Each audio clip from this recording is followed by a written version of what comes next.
So, ladies and gentlemen, India has said goodbye to the MiG-21. We have officially phased out MiG-21. It's going to be extremely hard to fill in that gap that MiG-21 leaves behind in the Indian Air Force. It's one of those rare jets that has been the backbone of the Air Force for almost 6 decades. And I have with me someone who designed the LCA Tejas from its inception. And he knows a thing or two about the MiG-21 and how the LCA Tejas can fill in, if not now, in the near future. Dr. Kota Harinarayana, he's a former program director and a chief designer behind the LCA. And he spent many years designing the LCA Tejas. First of all, can it fill the gap left behind by MiG-21, Dr. Kota? You've studied MiG-21. Why was MiG-21 such an extraordinary fighter? Yeah. I think, perhaps it was a jewel of the second generation fighters. Okay, the first generation fighters were like Hunter, Nat, and all that F-106 and all. Yeah. And the first generation fighters were essentially the subsonic, something transonic also, and they were only having conventional weapons like gun, rockets. All right, they didn't have any worthwhile radar or missile. MiG-21 was the second generation fighter which came with a what you call fire control radar, and it had a missile. It started with R60, then R73. Okay, then some variants and all have come, and for its generation, imagine this aircraft was operated by 50 countries in the world. They must have produced it with thousands and thousands. In India itself operated for almost like 6 decades. Okay.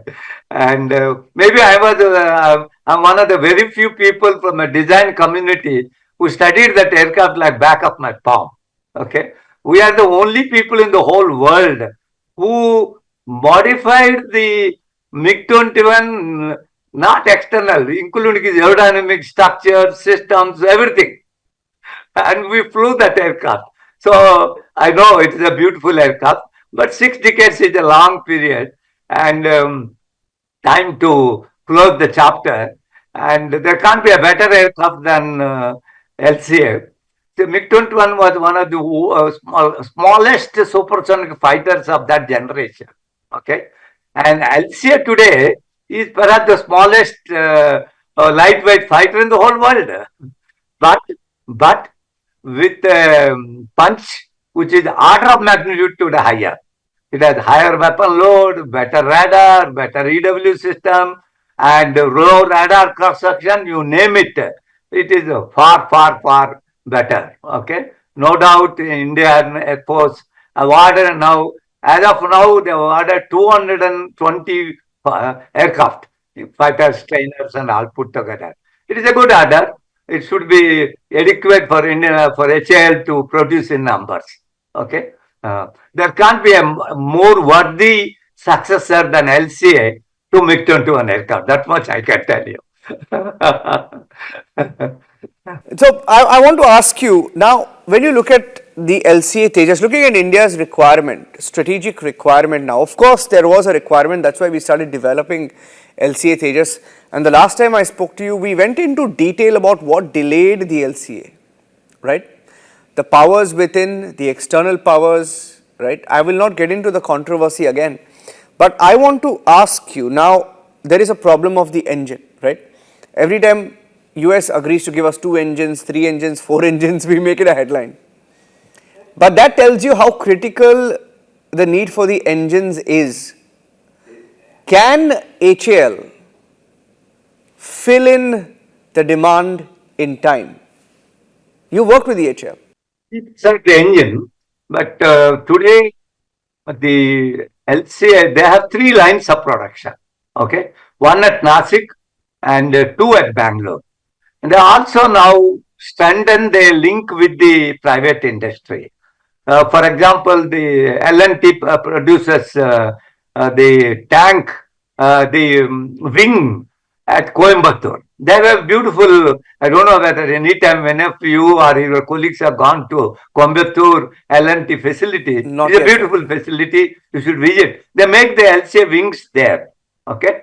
Uh, and the front fuselage, the center fuselage, rear fuselage, all are now, there are well developed private industry who are on the job. Okay. Recently, you must have heard WEM Technologies have supplied the second center fuselage of the LCA. Okay. Yeah. And of course, there are few supply chain problems like engine, but I do believe that HL is now in a position to ramp up production, and next 2 years they should be able to do 24, and beyond that they should be able to do 30 aircraft. Okay, Indian Air Force was asking for 30 to 40. That 30 they should be able to do, and with the kind of what you call demand from Air Force and the urgency that is there and the preparation that has gone through, I don't see any major issue in HAL supplying the aircraft. Okay. There may be hitches here and there. I'm not going into those small things. But in a broader perspective, I'm not able to see anything that prevents HAL in producing 24 to 30 aircraft. I don't think so. Okay, but you see the Indian Air Force, and you may have heard few comments in the recent past. There have been several senior officers, the Air Chief himself, like there is a question on their mind, and they have given reminders that their requirement is strategic and they can't wait. We've seen during Operation Sindoor, you know the criticality of the situation. So, you know, when you ask them the question, of course, LCA Tejas is our pride. But is that doubt that they have on their mind about the timelines justified, in your view? What happened that the LCA Mark 1A, which HL had the prime responsibility now for producing and integrating some of the systems and all, and next generation radar, onboard oxygen system. Through all that, the initial teething problems one by one they are solving. But I'm not able to see any major issue which will prevent HAL in supplying. Even the engine, personally feel the GE will be able to ramp up and they will be able to supply the engine. I do believe that we should continue to what you call interact with GE and ask them to develop a complete what you call MRO facility here, and also some of the major component manufacturing. We should ask them to do for the G404 India. We should do that. Yeah. We're a big customer and a big order is there. And I don't think our orders will stop at 220. I personally feel the need will be much more. Okay. And with the preparation that has been done now, last 2 to 3 years, we should be able to rise up to the occasion. There are talks of Sukhoi 57, F-35, of course. I don't think we're in the mood to even talk about F-35. There is, see, Sukhoi 57 is an aircraft which is a fifth generation fighter. Went through, must have watched the development of Sukhoi Su-57. Long back, there was a time when we were thinking of a joint development, okay, of Sukhoi 57. And Air Force was keen, and some of the team members from HAL and RADA visited Russia. But the Russians were unwilling to open up and talk anything about that. Then I have a feeling Indian Air Force felt they will not be able to get anything of importance or interest to Air Force, and they will not get an aircraft which meets their requirement. Okay, so it cooled up. It cooled up. You should not make a mistake of buying such an Oh, aircraft. no, never make such mistake. We have made such mistakes earlier. We should never make such a mistake. We should develop our aircraft, and we have the technology, we have the capability, and we will be able to do that. I don't think India should never make a mistake of again buying an aircraft. Okay? You can buy one or two things, an equipment, this, that, and all, and all. Even engine, we have to get out in a period of next 10 to 15 years. I have no doubt in my mind we'll be able to do. But never make the mistake of buying one more fighter aircraft. from outside. from outside. No. If we do that, all your talk of Atmanirbharta, all the stories will become just what you call laughing stock. That's all. Wow. Okay.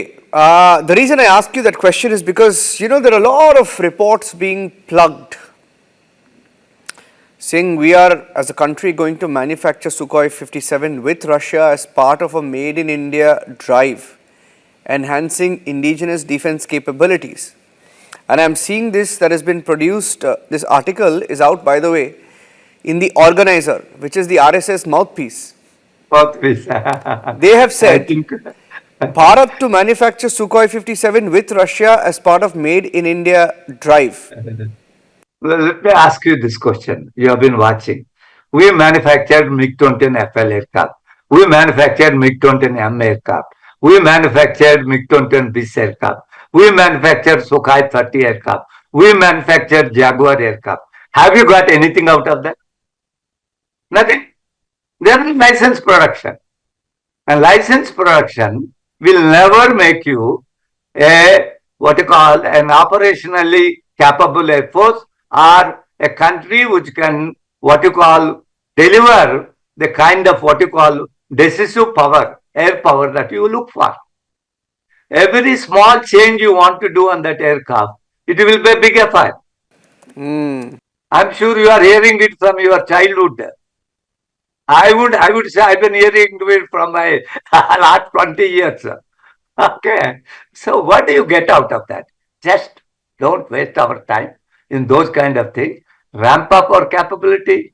We have built an LCA. Next year LCA Mark 2 will fly. I have zero doubt in my mind. Okay. And after 3-4 years, we'll have the AMCA. Okay. It will take about 10 years. But at least LCA Mark 1, Mark 1R, LCA Mark 2, all of them are lined up. Enough capacity and capability existing. This is the time for you to not get into these pressures. But I think there is a pressure because with Putin also I lined up, know. There there is will be a, pressure you know the from pressure. them. Last time you were here, we spoke about the pressure, no? Maybe this is why they don't like to talk about LCA. You spoke about even Russians, how they had an interest in India not developing LCA. No, I mentioned to you that the defense minister, Russian defense minister came and met our defense minister to tell him that your people cannot produce any LCA. They will produce you a paper aircraft and call it LCA. Don't. They even told our defense, at that time I think Venkatraman was the defense minister. They told him if I were in your position, I would have dismissed your DRDO boss. My God. Okay. This was, which year was this? Which year was this? This was it, must be in about year 84 or something like that, around that period. Okay? In the 1980s. In fact, whatever support that the Americans are given, Yeah. that they give you to, so that you get out of this tight, what you call, marriage with the Russians. Yeah. No, I think I mean, you designed the LCA. You know the LCA best. From bottom up, you mentioned that very beautifully said, bottom up we've built these products. You can't just let someone just walk in and replace our indigenous systems. I know where you're coming from, but you know what I find fascinating is what you mentioned. I think the last point I'll take away with that, and I'll end it at that, the flexibility to put our missiles on that plane. 1/10 you said, 1/10, it's sensors, missiles, EWs, everything. Yeah. It is extraordinary. Yeah. You can't match it with any other aircraft in the world. We have that capability and we have demonstrated again and again and again. And this aircraft designed for putting any weapon system of any one of the countries in the world. Yeah. Smoothly. Amazing. Maybe nothing equal to that anywhere in the world. I don't know. Sometimes I just wonder why are people so pessimistic about our own aircraft. I just feel very sorry because, you know, I'll tell you anecdotally, I'll end with that. I remember growing up, you know, in Bangalore, we used to go to the Yelahanka Air Base. And we used to watch with pride during Aero India wait for LCA Tejas to take off. So much of pride. We were so proud. Are, so proud. Two reasons. One is See, people have always talked about taking too long a time and all. And because there's not enough knowledge about what it means making a front ranking fighter. It is genuine lack of knowledge. There's one more thing. There are a group of people who want to denigrate so that they can sell a foreign aircraft in India. And it's not a small lobby, it's a big lobby. Yeah, I agree. That lobby is there in parliament, there is a lobby outside everywhere. Okay? And that lobby is lying low. Given a little time, they will push forward. We You have to make sure it doesn't happen. Now, 100%. I think that lobby is very, very active now. I'll tell you what, that lobby is very active. Before Vladimir Putin comes, they will try and sell SU-57 jets to India. I'm telling you, they will try and do that. Anyway. And if we are worth our salt, we should not fall into We that should not be. I agree with you. I agree with you. Neither that trap, not American trap, or any other Western trap. We should not do that. Okay? What a headline we still have a lot of work to do, and let us do it. Don't fall for American or Russian trap. I'm just taking that nice headline you give me. Great, fantastic. Okay, thank you, Dr. Kota. Good to talk to you. Okay? Thank you very much. Bye-bye. We'll talk again.